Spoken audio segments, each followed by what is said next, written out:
Well, I did not realise quite how much damage you had until I walked over here. Esteban, talk us through what happened. Yeah, it was a big hit sideways to the barriers, but it was quite big, but soft on the barriers because they absorb quite well. So it looks probably worse than what it is. Hopefully, it's only doors. Well, the incident is quite clear. I get a very good run out of turn 2 when he was battling. Bennani was battling position with Tarquini. So he lost that position. He gets a bad exit out of turn 2. And I get a good one, so I go around the outside. Then there is a kink to the left, turn 3. And then a proper corner to the right, turn 4. So I go around the outside of turn 3, gaining position already. And when I'm 3/4 with the car ahead, going to turn 4, apparently what I spoke with him, he not even saw me. So that's even more worrying, you know, because we are racing and you have people around, and if you don't see your competitors, that's quite something to be worried about. And he turned to the right, and I was there. So he just hit me on my, you can see, on my rear left tire, and then he put me straight away to the tire barriers. But in the end, as I was saying before, it's a bit my fault not to understand with who I'm racing against, and you know, just to not do this kind of things, because this is racing, but sometimes you cannot race with some people. So that's it. That's past, and let's look forward now. Did Mehdi put his hands up? Did you get an apology? No way. He not even see me, and he says I understeer to him. I don't know. Ask him. I don't understand his point of view. And how much damage has been done? They just started repairing. The repair time just started. I think the suspension is okay. Only the doors.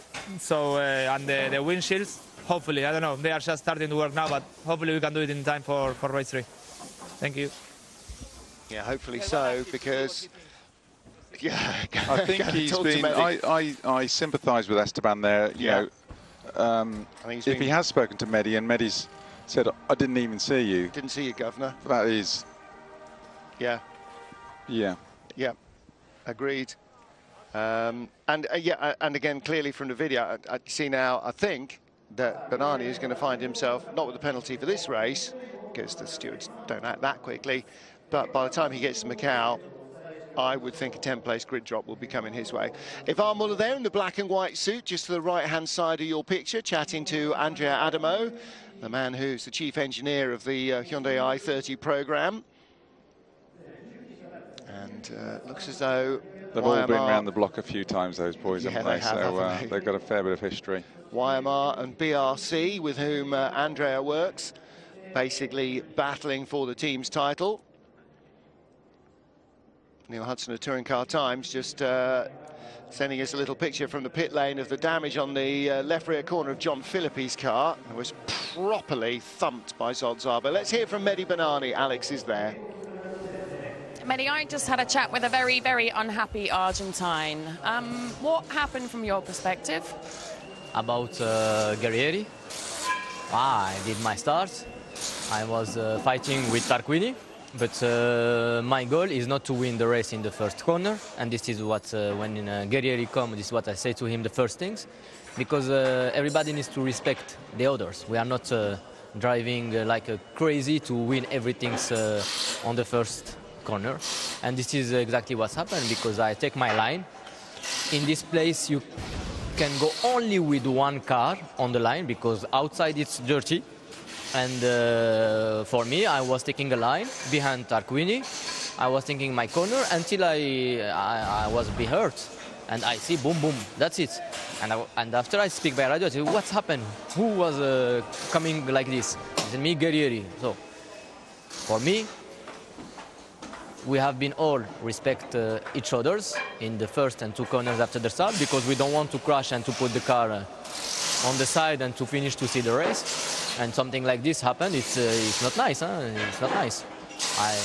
I try to do everything to respect everybody on the start, you know, to don't do something like crazy. But this is the message for everybody. Esteban says you didn't see him. You weren't aware of him being there? When you take a start and you are fighting with everybody and you are on the back of Tarquini, you think about your line or who are behind or who are taking the dirty side when you have only one car on the line. This is my job, is to see where I can put the car, and for sure this place, it's only one car. It's like what's happened yesterday with Ivan Müller when they touch. You have only one car. They touch because impossible to have two cars. That's it. Do you have damage to your car? Yeah. I was struggling on the race with understeer because my tires was like this, and it's shame because after 2 corners it's happened. I think we need to have a lesson about these things, because we are not winning a race in the first and 2 corners. And you see, all my races I try to respect the start, because you can win nothing, you can only lose a lot. Villarreal. Moving on, 2 racing drivers, 2 different views of the same incident. I think he's going to struggle I am not the aggrieved party, wash. But I think he's talking like an imbecile there. I think he's going to struggle to make that wash in the stewards' room. Once they see the video evidence, I really think he's going to struggle to get his point of view across there. I'm not aware of any of the cars around me. It's not my job. Yeah. Spatial awareness. He's meant to be a pro driver. That spatial awareness is the key difference between a racing driver and somebody who can drive a car fast.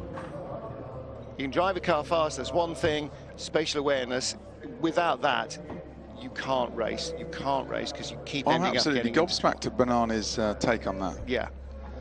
To basically